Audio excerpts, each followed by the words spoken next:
time I saw an image appearing in the developer, it was like magic.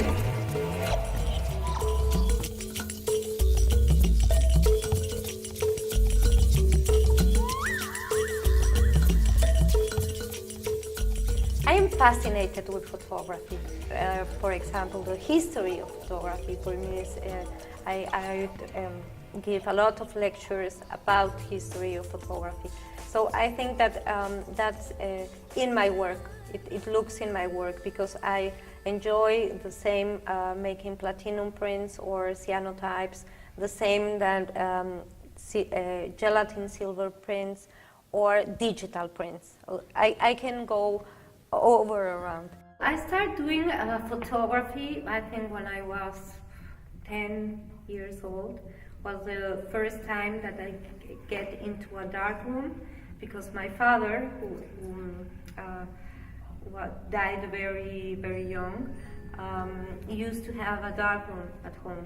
Sometimes he asked me to help him in the dark room to make some prints because he was an amateur photographer. So those were the first time that I get into a dark room, and the first time I saw an image appearing in the developer, I thought that my father was a magician. So it was like magic. I remember that I think when I was very, very young, when I grew up, I want to be a magician, not a photographer, a magician as my father. So that was the first contact with photography. It was not because of my grandfather, who was also a photographer, but he was an architecture photographer. And so my father passes away when I was 13 years old. But a friend, the brother of a friend of mine, said, well, if you like photography and you have the darkroom, I can show you how to develop a film. So I started that way, very casual, and developing my black and white films and making very bad prints at that time because I was very, very young. But then I went to, well, I started studying at a school in Mexico, photography, just a few days in the week. And when I was 17, I went to Spain, and there I started to study in photography in a school. People think that it's very easy to be an artist and having the name Kahlo, that the doors open like that, no? Very easy because of the name. But that's very wrong. That's a completely wrong idea, because I think that maybe the first door will open, but if your work doesn't have anything to say, or your personal work, well, the second will be closed, even if you are Kahlo, Picasso, or whatever, you know. It's real that you have to accept your past, no? We have a family past, and you belong to that. No, you have to accept that. I can't say no to that. But at the same time, I think that you have to work a lot as anyone. In 2005, there was an exhibition of my great-grandfather in Pforzheim, Germany, which was a place where he was born. My great-grandfather was born in Germany. He came to, well, he went to Mexico when he was 17 years old, and he never go back to Germany. So I was invited for his first exhibition in Germany, in Pforzheim, his place where he was born, and also I did a text for the book and etc. I was invited as a writer for this book. So when I was in Pforzheim for the exhibition, a few days later, I was talking to a lady who has a gallery in Pforzheim in Germany, this place, and he was looking to my work, to my catalogs, etc. And we were talking about the possibility of having an exhibition in Pforzheim, in his gallery. So I was very interested in that, and we were talking, and she was looking to my work, etc. And someone came into the place, and I didn't know him, and he was the president of this foundation. So he saw the catalogs and very serious asked to this lady of the gallery, whose work is this? And she said, it's Christina's work. Ah, okay. Ask her, all that in German. I speak a little bit German, but he thought I didn't understand. So they were talking between them, and he said, ask her if she wants stipendium, is a grant, beca, in Basel, in Switzerland. And this lady told me, oh, he says that if you would like to have a grant in Switzerland, in Basel. And I was like, oh, of course, no, what a question, no? Well, for those who don't know, Basel Yes. is a huge Yes, name I in the know. art world. Yes, There's yes. the Basel Arts Fair every But, year. It's yes. one of the most important fairs in the world. So to be asked to go and do a grant and do a tour in a foundation in Switzerland and exhibit in Switzerland and Yes. Basel is a big deal. Yes, but it was like I didn't know who this Herr Bartels was, and it was like, oh yes, no, it's everyone. I think I told him everyone wants to have a grant in Basel, no? Right. Like, what a foolish question. But and then he said, okay. I'm inviting you. Here is my card. Go into the web page of the foundation, etc. And someone who was with me, a writer, asked to this man, but doesn't she have to present a portfolio or more? No, he was looking to my catalogs, but like a proposal of a project or something. And he says, no, don't you understand? I am inviting her. I see his work, no? And that was a very important experience for me, because finally I was in Basel. I stayed there for about 3 months, then I go back to Mexico, and then I go 1 month more, and then again and again, and I go back many times because of different exhibitions in Karlsruhe, Strasbourg. It was like France, Germany, Switzerland. It started a big, an important time of exhibitions in Europe. That gave me, I think it was really important, because it was looking to my own work in a different continent. You know, it's not in Mexico where you have your friends and the people who likes your work. It's like putting your in a perspective in a completely different continent with no friends. No, that's your work who is talking. In the case of the X-rays, there is something that for me is also interesting. Is the way. First of all, it's like a representation of nature inside of us. No, we always see nature as something, oh, look what a beautiful landscape, or what a beautiful animal, but we are part of this nature. So that's something that I want to link, no? That we are part of the landscape, we are part of being animals, we are part of this nature. And in the case of the X-rays, there is something that I try to work in these kind of photographs, that X-ray is a negative, but at the same time is a photograph of inside of us. It's the only way that we can make a photography of the inside of our bodies. So for me, it's very important to work with all that, no? The inside of the body, the nature, that we are part of this world, no? In some way. But at the same time, many things happen inside of us. So I try to see human being and animals as a whole thing. The crocodile is one of my favorites of the exhibition. Well, I have 3, 4 that I like very much. But I think that the crocodile is in the first point is that the day I take the photograph was the first day of the crocodile at the zoo. So it was just arrived to the zoo.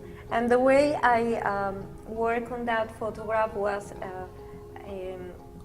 making alterations of the color first of all, and then to write the word crocodile, on the image.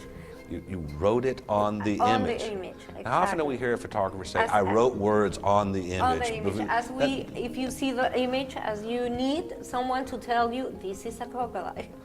It's like playing with. Also, I think that as an artist, you play with the people who see the image. No, what's the reaction of the public when they see the images? For me, it's important sometimes to watch and see what the reaction is.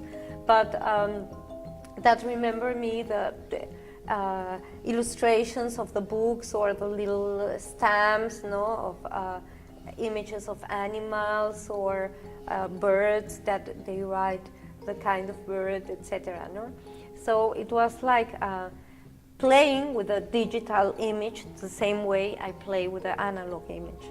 So I think that's like a link between both. This series with the animals is a way to lose the proportion of the things. And as we were talking, is in my imagination is the way that children see things. A small thing, they can make it a big thing and imagine a whole story around the thing or the object or the animal. And so that's the way I like to play with the image, because photography is not only the representation of reality, that's a wrong idea,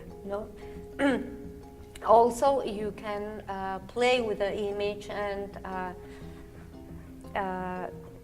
make things that are not real. Even the elephant is real, the small toy is real, but if you put it in a different context, in a different format, it became another thing. And photography is that, you can play with that. For me, photography, I enjoy it very, very much because I play with everything. Everything is a good subject to make a different idea, or to all these ideas that run in my mind to make them.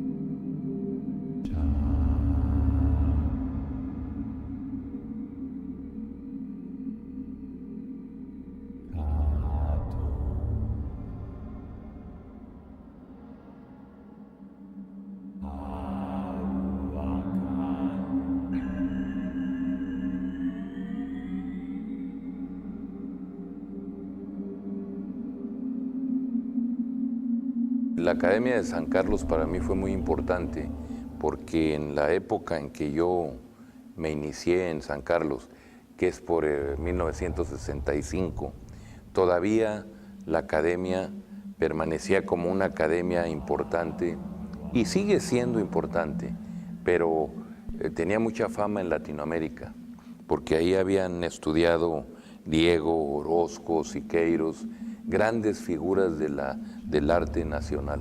Pues yo iba del norte de la ciudad de Camargo, Chihuahua, en donde había o nació David Alfaro Siqueiros. Okay.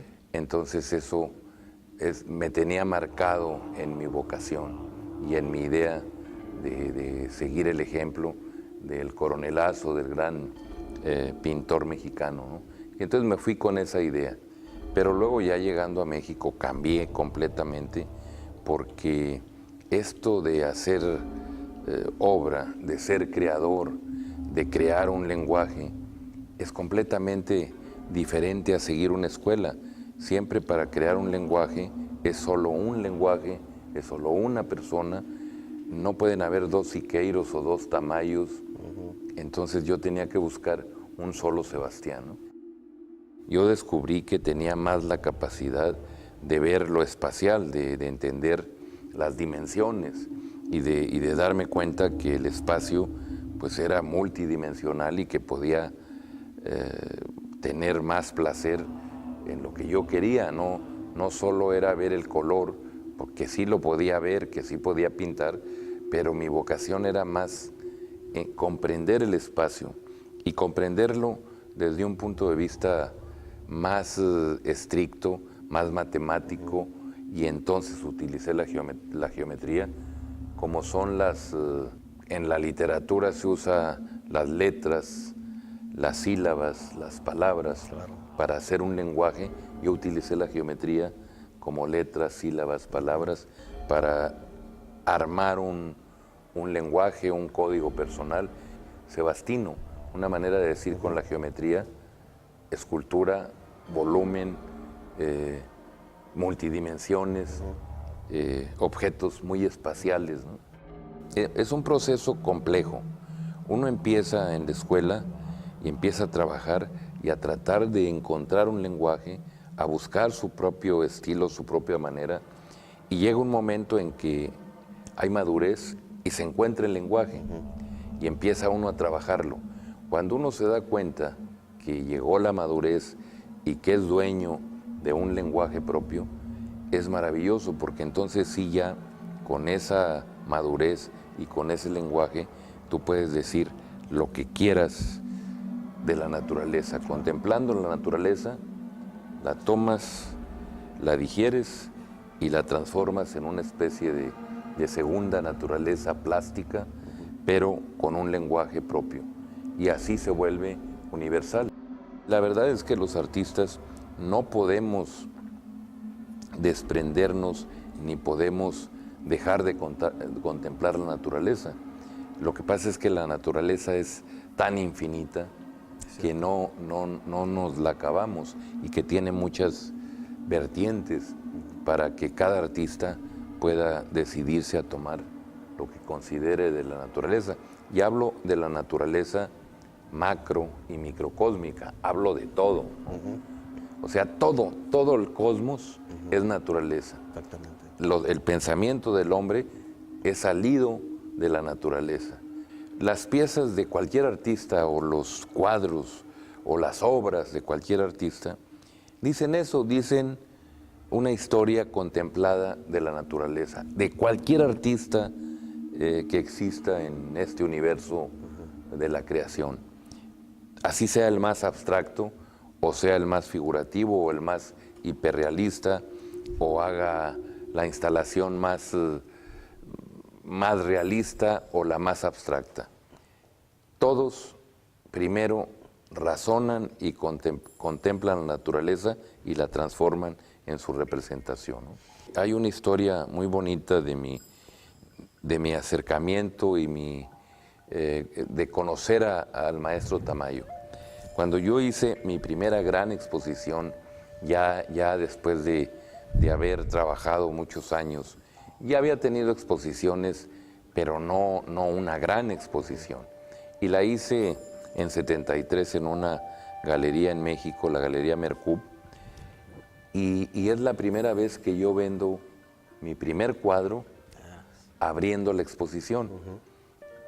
Y el primer cuadro lo compró Rufino Tamayo.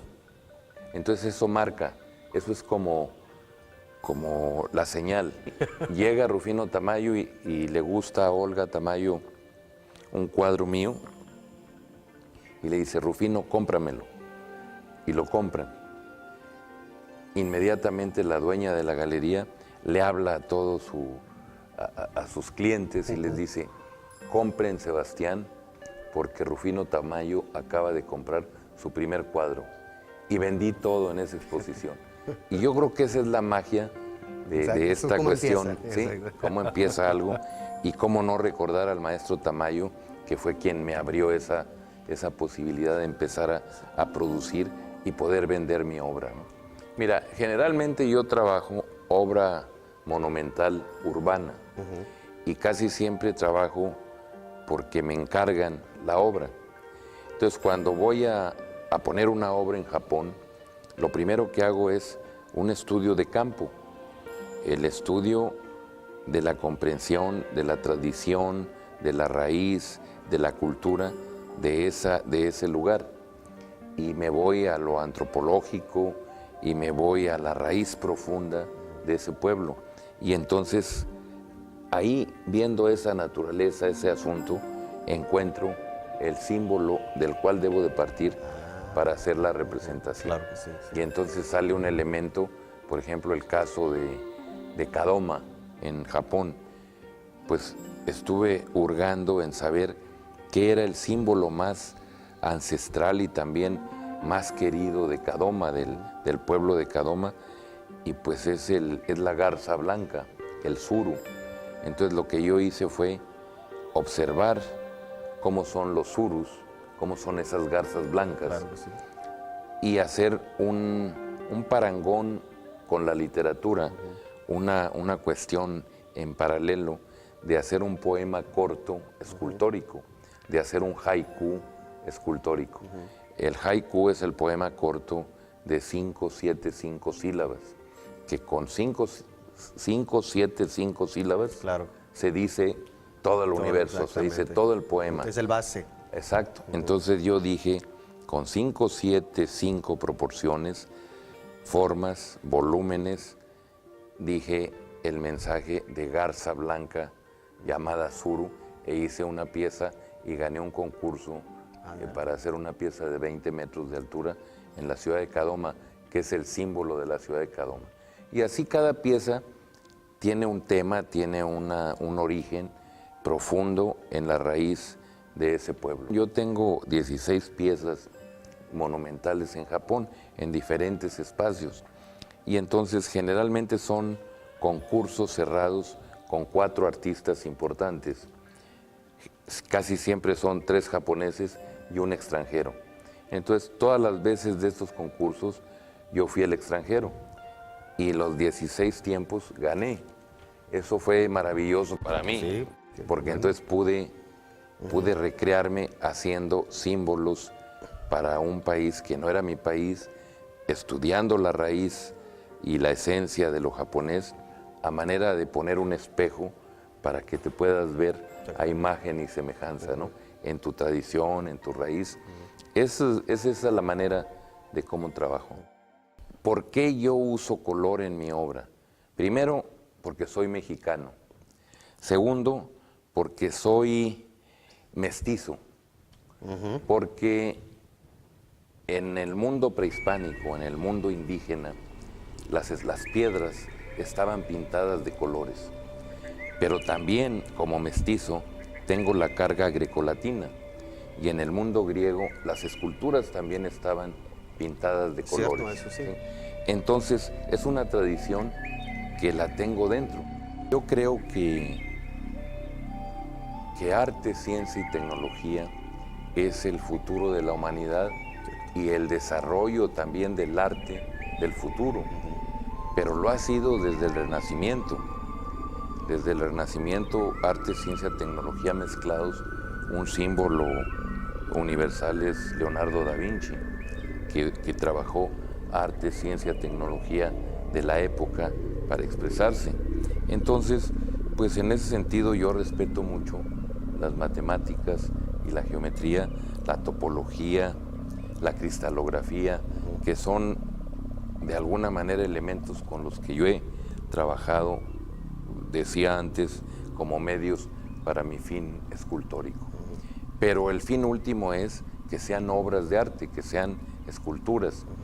Y también tomé la geometría, porque la geometría me permitió entrar a trabajar en muchas disciplinas de lo constructivo, dentro de las artes.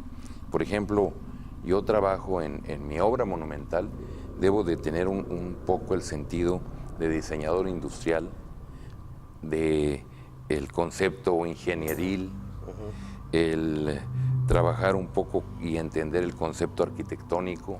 Cuando hay la posibilidad geométrica y la comprensión del espacio por medio de las matemáticas y la geometría, uno puede diseñar en muchas direcciones. Hace un momento yo te platicaba en relación a esto de la influencia de los 50 años pasados y al futuro de lo que viene como expresión espacial, ya no digamos escultórica, para comprendernos decimos escultórico, pero es un espacio multidimensional. Yo creo que las matemáticas, nuevamente, la ciencia, va a ser fundamental para la comprensión y para la transformación de objetos tremendamente nuevos y para el arte del futuro. Yo sueño y pienso en una transformación de tipo cósmica, espacial, con espectáculos maravillosos, de tipo científico, pero convertidos en arte. Entonces, pues yo creo que ese va a ser el futuro del arte, en donde la ciencia y la tecnología van a ser fundamentales para los artistas, para que se puedan expresar y se puedan desarrollar, para que hasta se vuelvan más filósofos, comprendiendo la ciencia y comprendiendo la tecnología y comprendiendo el arte, ¿no? Es muy difícil y es muy pretencioso, porque yo no me dedico no soy filósofo para pensar pero yo creo que para mí lo que el arte es mi pasión, mi vida, mi entrega. Yo soy un escultor de tiempo completo que va detrás siempre de proponer soluciones estéticas, de tener esas visiones estéticas, gozarlas fundamentalmente yo, pero dejarlas para que el espectador las goce. Y yo creo que es muy difícil definir qué es y qué no es arte. Simplemente hay un momento en donde hay madurez en el que lo hace, en el que lo piensa, en el que lo razona y tiene un lenguaje, y entonces puede decir cosas con maestría. Y cuando dice cosas con maestría y hay excelsitud, en ese momento se convierte en obra de arte. Si no hay excelsitud, jamás va a ser arte. Excelente.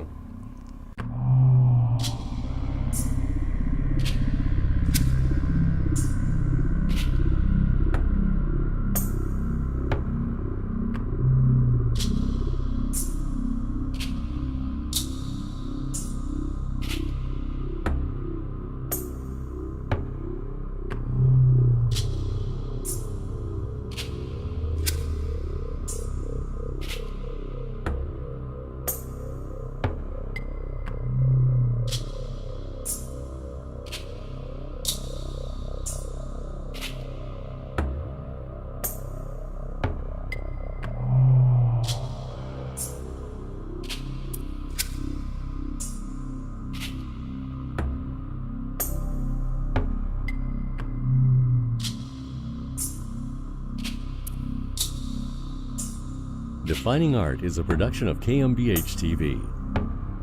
Support for Defining Art is provided by RGV and Beyond Magazine and viewers like you.